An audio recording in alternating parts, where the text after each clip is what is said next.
Hey guys, so this is the introduction for the Economics for Business Decision Making course, and I just wanted to go over briefly some of the main ideas or topics that we cover in this course, and just roughly what they entail.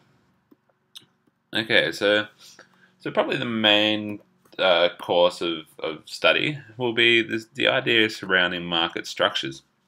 So market structures are divided up, and they give us some way of looking at the economics in a real world example and have a look at how some of the markets, from anywhere from how we produce sort of hamburgers so the market for hamburgers being in some sort of very competitive environment. And then we look at all the way to big giants that dominate an industry. So they're called monopolies. So we look at all these different market structures, and that gives us some idea on just how the world operates and how the firms in the world operate.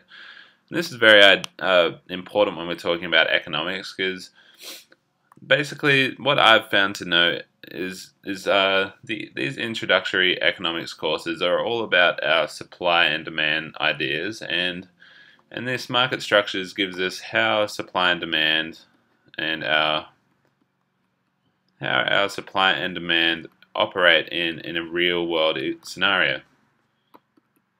So you might have picked up some ideas of supply and demand in high school or somewhere else, but we tend to draw it a little bit further and apply it to all these different market structures. The second topic that we go over is game theory. This is all about, this is probably one of the most important things when we're talking about making decisions, is this is a summary of how to make decisions. And for any economist, this is very important. So this is basically going over how to make decisions based on some mathematical idea. And when we're talking about the actual how to make so economics for business decision making, that obviously is a big part of it. So actually how to make these decisions, and what are the payoffs concerned, and how do we weigh up these payoffs, and what is the most likely outcome if we were to choose option A, and so on and so forth. The third idea is just a brief sort of thing tying into some idea of macroeconomics. So we go over the concepts of GDP, and we just look at it in a bit of a real world scenario and say, how do we calculate it, and what is it, and what does it entail? So we just go over what is GDP. So this is tying in the course to some sort of macroeconomics. So this is where the macroeconomics comes in.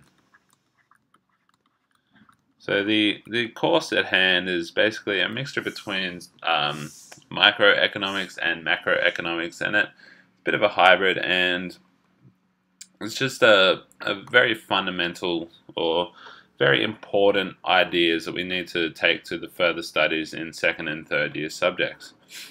And obviously there's still quite a bit more content in the unit of study, and these are all just further ideas. So anything else that we study, obviously everything that we study isn't broken up into one of these three categories.